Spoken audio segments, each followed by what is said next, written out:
மகிமை உண்டாவதாக. ஆண்டவரும் இரட்சகருமான இயேசு கிறிஸ்துவின் நாமத்தில் உங்கள் யாவருக்கும் என் அன்பின் வாழ்த்துக்களை தெரிவித்துக் கொள்கிறேன். இது தேவனின் வார்த்தை வெளிப்படும் நேரம். தேவ செய்தியின் தலைப்பு யாரை நோக்கி கெஞ்ச வேண்டும். இதனால கூட அன்பு சகோதரனே சகோதரியே, இன்றைக்கு நாம் மனிதர்கள் நோக்கி அநேக நேரங்கள் என்ன பண்றோம்? கெஞ்சி கொண்டிருக்கிறோம். ஆகவேதான் இன்றைக்கு வேதாகமத்தில் ஒரு வசனத்தை எடுத்து பார்க்க போகிறோம். சங்கீதங்களின் புஸ்தகம் 71 அதிகாரம் 12 வசனத்தை வாசிக்கும் பொழுது, தேவனே எனக்கு தூரமாகாதேயும், என் தேவனே எனக்கு சகாயம் பண்ண தீவிரியும். ஹல்லேலூயா. இங்க பாருங்க, தாவீது ராஜா ரொம்ப அழகா சொல்றாரு, தேவனே எனக்கு தூரமாகாதேயும். ஹல்லேலூயா. இப்ப என்ன சொல்றேன்னா, எனக்கு தூரமா இருக்காதீங்க, எனக்கு என்ன பண்ணுங்க, சகாயம் பண்ண தீவிரமாய் வாரும் என்று சொல்லி கர்த்தரை நோக்கி கெஞ்சி கொண்டிருக்கிறார். ஹல்லேலூயா. தாவீது ராஜாவுக்கு எல்லா விதமான தகுதி இருந்தாலும் அவர் தேவனை நோக்கி என்ன பண்றாருன்னா சகாயத்துக்காக கெஞ்சி கொண்டிருக்கிறார்.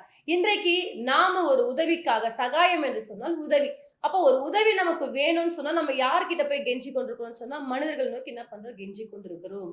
இன்றைக்கு நாம் யாரை நோக்கி கெஞ்ச வேண்டும் என்று சொன்னால், உங்களையும் என்னையும் உண்டாக்கின நம்முடைய ஆண்டவராகிய இயேசு கிறிஸ்துவை நோக்கி நாம் என்ன பண்ணுமா? கெஞ்ச வேண்டும். ஹல்லேலூயா. இன்றைக்கு ஜெபங்கள்ல நிறைய வித்தியாசங்கள் உண்டு. பாருங்க, ஜெபத்துல இடைவிடாமல் ஜெபம் பண்றது ஒண்ணு இருக்கு, அதாவது சோர்ந்து போகாமல் ஜெபம் பண்றது, பெருமூச்சு விட்டு ஜெபம் பண்றது. அதுல ஒரு காரியம் என்னன்னு சொன்னா கெஞ்சுதல். ஹல்லேலூயா. கெஞ்சி தேவனை நோக்கி என்ன பண்ணணும்? ஒரு ஜெபம் பண்ண வேண்டும். நம்முடைய உதவிக்காக நம் கர்த்தரை நோக்கி கெஞ்ச வேண்டும். இன்றைக்கு நாம் என்ன பண்றோம்? அநேக நேரங்கள்ல உதவியே செய்ய மாட்டேன்னு இருக்கவங்கிட்ட போயிட்டு என்ன பண்றோம்? கெஞ்சி கொண்டு இருக்கிறோம். ஹல்லேலூயா. அன்றைக்கு பாருங்க, கிரேக்க ஸ்திரீ என்ன பண்றாங்கன்னு சொன்னா, தன் மகள் பிசாசின் பிடியில இருக்கிறாங்க. பிசாசின் பிடியில இருக்கும் பொழுது அவள் என்ன பண்றாங்கன்னா கர்த்தரை நோக்கி கெஞ்சுறாங்க. ஆண்டவரே, என் மகள் பிசாசின் பிடினால என் மகள் என்ன பண்றா? போராடி கொண்டிருக்கிறாங்க, நீங்க என் மகளுக்கு ஒரு இரக்கம் செய்யுங்கன்னு சொல்லிட்டு கர்த்தரை நோக்கி கெஞ்சுறாங்க. ஹல்லேலூயா. ஆண்டவர் பாருங்க, அந்த இடத்துல பிள்ளைகள் அப்பத்தை எடுத்து நாய்க்குட்டிகளுக்கு போடுகிறது நல்லதல்லமான்னு சொல்லிட்டு என்ன பண்றாரு? நான் உதவி செய்ய மாட்டேன்னு என்ன பண்றாரு? சொன்னா கூட என்ன பண்றாங்கன்னா, அந்த மகள் பிள்ளைகள் அப்பத்தை எடுத்து நாய்க்குட்டிகள் என்ன பண்ணும்? தின்னுமே. ஆண்டவரே, மேஜன் மேல விழுக்குற அந்த துணிகள் என்ன பண்ணும்? நாய்க்குட்டிகள் தின்னும் என்று சொல்லி என்ன பண்றாங்க? தேவனிடத்துல தன்னுடைய விசுவாசத்தை, தன்னுடைய கெஞ்சுதல் என்ன பண்றாங்க? அவங்க காண்பிக்கிறாங்க. ஹல்லேலூயா. பாருங்க, தேவன் உடனே அந்த மகளுடைய விசுவாசத்தை பார்த்து அந்த மகளுக்கு என்ன பண்ணாரு? ஆண்டவர் ஒரு சுகத்தை கொடுக்கிறார். ஹல்லேலூயா. ஆகவே இந்த நாள்ல கூட இன்றைக்கு இந்த வார்த்தைகளை கேட்டுக்கொண்ட அன்பு சகோதரனே சகோதரியே, உங்களுடைய வாழ்க்கையில உங்களுடைய உதவிக்காக, உங்களுடைய சகாயத்துக்காக நீங்கள் யாரை நோக்கி கெஞ்ச வேண்டும் என்று சொன்னால், வானத்தையும் பூமியும் உண்டாக்கின நம்முடைய ஆண்டவராகிய இயேசு கிறிஸ்துவை நோக்கி நாம் என்ன பண்ண வேண்டும்? கெஞ்ச வேண்டும். ஹல்லேலூயா. அவரை நோக்கி கெஞ்சும் பொழுது அவர் நமக்கு நிச்சயமாய் பதில் கொடுக்க வல்லவராய் இருக்கிறார். ஹல்லேலூயா. வேதாகமத்துல ஆதியாகமம் புஸ்தகம் 32 அதிகாரம் 24 வசனத்தை நாம் வாசிக்கும் பொழுது, யாக்கோபு பிந்தி தனித்திருந்தான். அப்பொழுது ஒரு புருஷன் பொழுது விடியும் அளவும் அவனோடே போராடி. ஹல்லேலூயா. இங்க பாருங்க, யாக்கோபுடைய அண்ணன்காரன் என்ன பண்றான்? அவனை சாகடிக்கிறதுக்கு வரான்னு கேள்விப்பட்ட மாத்திரத்துல என்ன பண்றாரு? எல்லாரையும் தனியா அனுப்பிவிட்டு இவர் மாத்திரம் தனித்திருந்து என்ன பண்றாருன்னா தேவனை நோக்கி கெஞ்சி கொண்டிருக்கிறார். இரவெல்லாம் போராடி கொண்டிருக்கிறார். ஆண்டவரே, என்னை ஆசீர்வதித்தால் ஒழிய நான் உங்களை போக விட மாட்டேன் என்று சொல்லி தேவனை நோக்கி ஒரு கெஞ்சுதல் ஜெபத்தை ஏறெடுத்துக் கொண்டிருக்கிறார். ஹல்லேலூயா.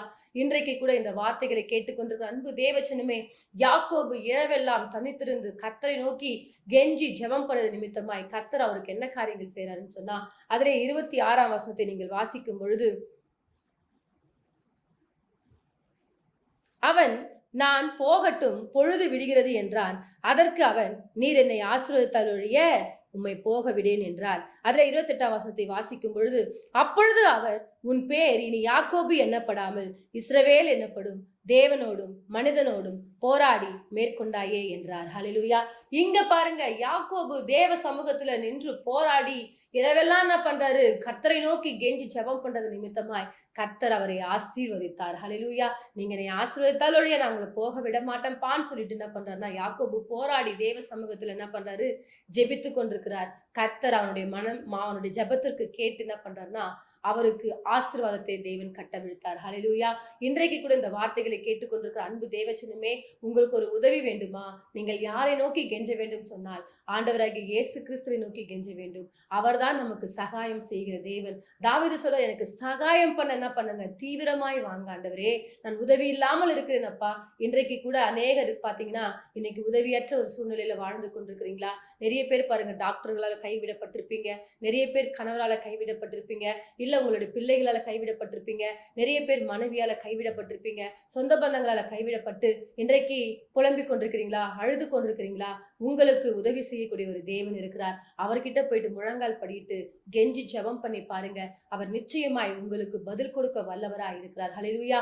அன்றைக்கு யாக்கோபு அப்படிதாங்க இரவெல்லாம் என்ன பண்றாரு, தேவனோடு கூட என்ன பண்றாரு, போராடி கெஞ்சி, நீர் என்னை ஆசீர்வதித்தால் நான் உங்களை போகவே விட மாட்டேன்பான்னு சொல்லிட்டு, என் பொழுது விடுது, என்ன போ விடுன்னு சொன்னா கூட என்ன பண்றாருன்னா, போக விடாதபடிக்கு அவரை உறுதியாய் பற்றி கொண்டு ஒரு ஆசீர்வாதத்தை பெற்றுக்கொண்டார். ஹல்லேலூயா. இன்றைக்கு கூட ஆசீர்வாதத்துக்காக ஏக்கம் கொண்டிருக்கிற அன்பு தேவச்சனமே, உங்களுடைய வாழ்க்கையில தேவன் உங்களை ஆசீர்வதிக்கணும்னு சொன்னா, நீங்க கர்த்தரை நோக்கி கெஞ்ச வேண்டும். அவர் நிச்சயமாய் உங்களுக்கு மனம் இறங்கி உங்களுடைய வாழ்க்கையில ஒரு அற்புதத்தை செய்ய தேவன் வல்லவராய் இருக்கிறார். ஹல்லேலூயா.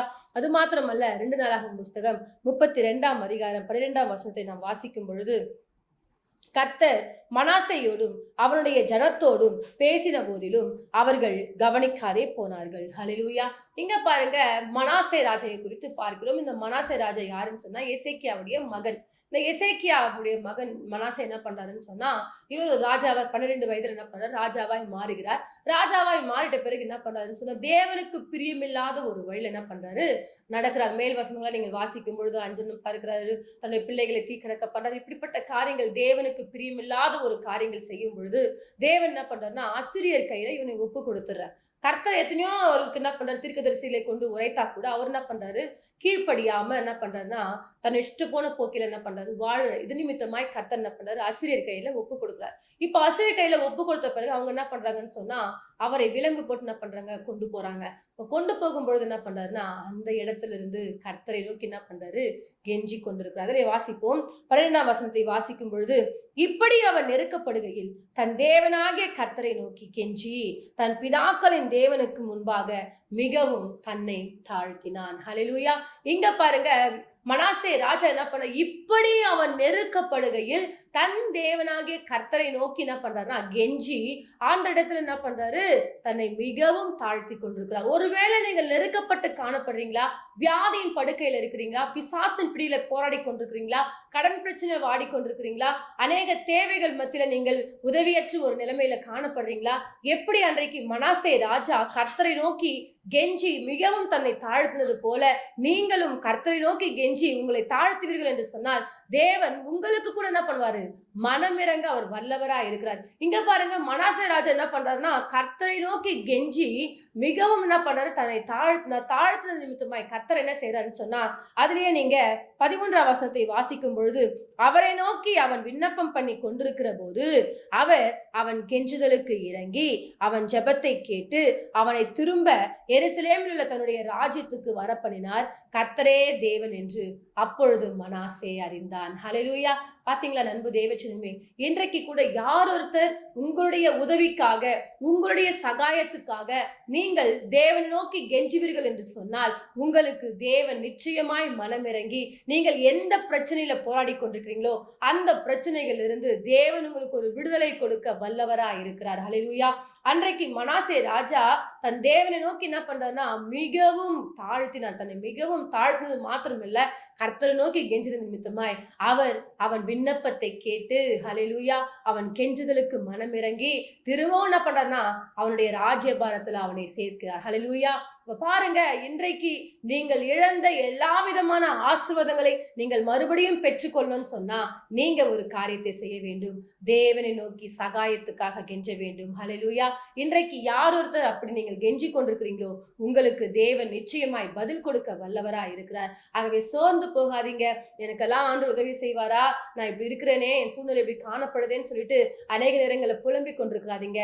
உங்களுக்கு ஒரு தேவன் இருக்கிறார். அவர் நிச்சயமாக உங்களுக்கு பதில் கொடுக்க வல்லவராய் இருக்கிறார். ஹல்லேலூயா. ஆகவே நீங்கள் நெருக்கப்படும் பொழுது நீங்கள் கர்த்தரை நோக்கி கெஞ்சுங்க. ஹல்லேலூயா. அன்றைக்கு அப்படித்தான் மனாசே ராஜா தான் நெருக்கப்படும் பொழுது கர்த்தரை நோக்கி கெஞ்சினார். அன்றைக்கு யாக்கோபு தன் நெருக்கப்படும் பொழுது அண்ணன் வந்து என்ன சாகடிக்க போறான், என் வாழ்க்கை அவ்வளவுதான் முடிஞ்சு போக போதுன்னு சொல்லிட்டு நினைக்கும் பொழுது கர்த்தரை நோக்கி கெஞ்சினார் பாருங்க.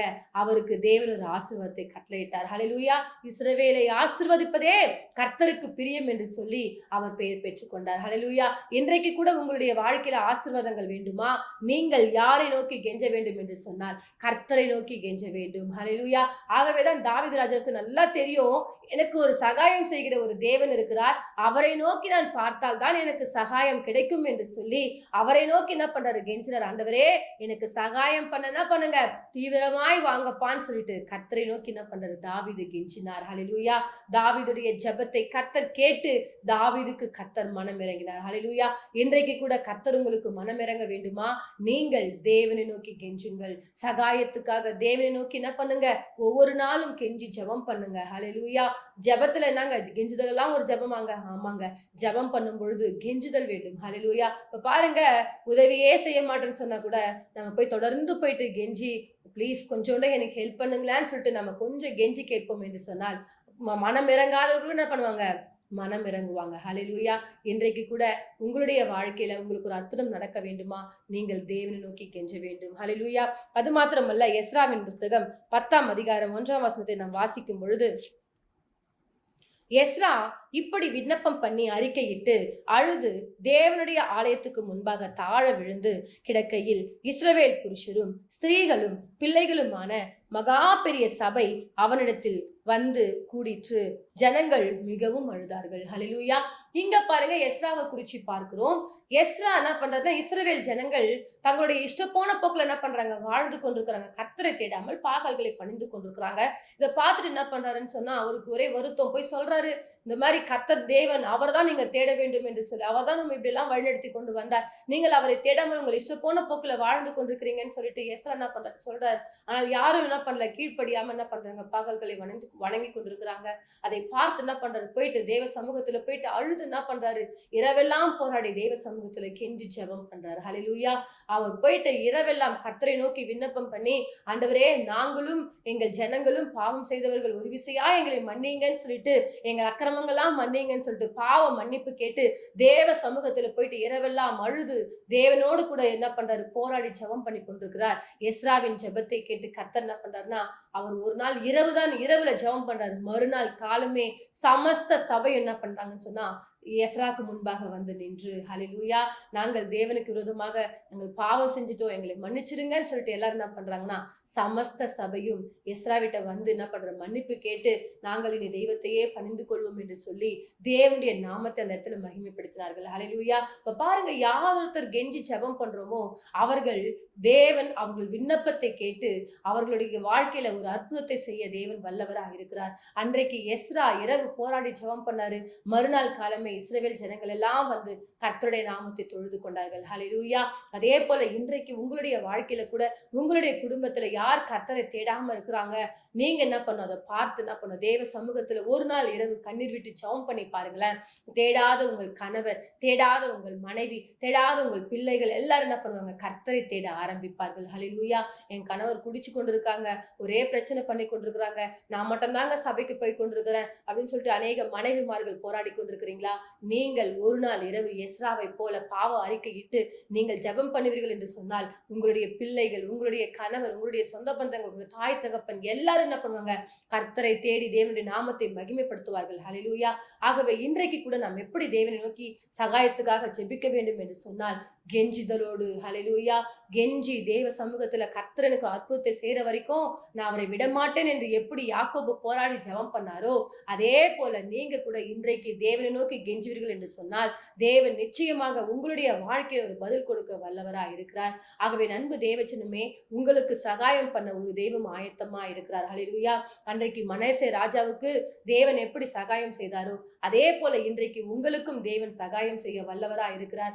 ஆகவே நீங்கள் அவரை நோக்கி சகாயத்துக்காக கெஞ்சுங்கள், அவர் நிச்சயமாய் உங்களுக்கு பதில் கொடுப்பார். நம் யாவரும் இருக்கிற இடங்களை ஜெபிப்போம். ஸ்தோத்திரம் தகப்பனே, மகா இரக்கம் கிருபை நிறைந்த எங்கள் அன்பின் தகப்பனே, நாள கூடப்பா இந்த வார்த்தைகளை கேட்டுக்கொண்டிருந்த ஒவ்வொரு பிள்ளைகளும் கரங்களை ஒப்புக் கொடுக்கிறோம். இன்றைக்கு உதவிக்காக யாரெல்லாம் கெஞ்சி கொண்டிருக்கிறாங்களோ அந்த பிள்ளைகளுக்கு தேவன் மனமிறங்கி ஆண்டவரே, அன்றைக்கு ஆண்டவரே அப்பா யாக்கோபுக்கு, எஸ்ராவுக்கு ஆண்டவரே அப்பா மனாசே ராஜாவுக்கு மனம் இறங்கினது போல அப்பா இன்றைக்கு உம்முடைய ஜனங்களுக்கும் மனமிறங்கி அவருடைய வாழ்க்கையிலும் கர்த்தர் அற்புதத்தை செய்து சாட்சியுள்ள ஒரு வாழ்க்கை வாழ செய்ய போவதற்காய் ஸ்தோத்திரம் அப்பா.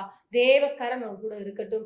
ஆவினர் தம்மை பலப்படுத்தும் பெரிய காரியங்களை செய்யும் இயேசுவின் மூலமாய் ஜெபிக்கிறோம் எங்கள் ஜீவன் நல்ல பிதாவே, ஆமென். கர்த்தர் தாமே உங்களை ஆசீர்வதிப்பாராக.